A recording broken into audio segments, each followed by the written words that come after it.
In the beginning, everything was perfect. After creation, Adam and Eve lived in a place unlike anything we've ever known. A place with no pain, no fear, no struggle. This place was called the Garden of Eden. The garden was filled with life, beauty, and peace. Trees grew with fruit in every direction. Rivers flowed through the land. Adam and Eve had everything they needed. More importantly, they had a direct relationship with God. They walked with Him. They talked with Him. They lived in His presence. In that perfect environment, God gave them purpose. Adam was placed in the garden to care for it, to name the animals, to live with responsibility and meaning.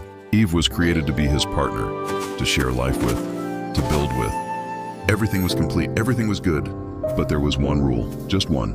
God told them they could eat from any tree except one, the tree of the knowledge of good and evil. God warned them clearly, if you eat from this tree, you will surely die. It wasn't about control, it was about trust. Would they trust God or choose their own way? Then one day something changed. A serpent appeared. Not just any creature, but one described as more cunning than all the others. The serpent approached Eve, and instead of attacking her, it spoke. Did God really say you must not eat from any tree in the garden? The question was subtle but dangerous because it planted doubt. Eve responded, explaining they could eat from any tree except that one. And then the serpent said something that changed everything. You will not surely die. In that moment, the truth was challenged. God's word versus another voice. The serpent continued, for God knows that when you eat from it, your eyes will be opened and you will be like God. Now it wasn't just about the fruit. It was about power, about control, about becoming something more. Eve looked at the tree differently now. The fruit seemed good, desirable, worth it. And in that moment, she made a choice. She took the fruit and she ate it. Then she gave some to Adam, and he ate it too. No hesitation, no resistance, just a decision. And everything changed. Immediately their eyes were opened, but not in the way they expected. They didn't become powerful. They became aware. For the first time, they realized they were naked. And they felt something they had never felt before, shame. So they tried to cover themselves. They sewed leaves together, trying to fix what had just happened, trying to hide what they now felt. Then they heard something familiar, God, walking in the garden. But this time they didn't run toward him. They ran away. They hid among the trees. The same place that once felt safe now felt like a place to hide. God called out, "Where are you?" Not because he didn't know, but because something had changed. Adam answered, "I heard you, and I was afraid." Afraid, a word that never existed in their world before that moment. God asked a simple question, "Who told you that you were naked?"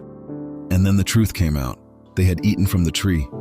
What followed were consequences, not because God wanted to punish them, but because their choice had real impact. The perfect world was now broken. Pain entered life. Struggle entered the earth. Separation began. The harmony they once knew was gone.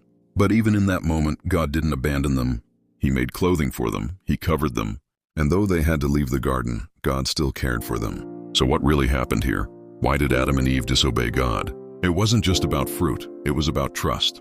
They chose to believe another voice instead of God. They chose control instead of obedience. They chose what looked good instead of what was right. And that same choice still exists today. Every day we face moments where we have to decide, do we trust God or do we go our own way? This story isn't just about the past, it's about us. Because just like Adam and Eve, we were created with purpose. But we also have choices, and those choices shape everything.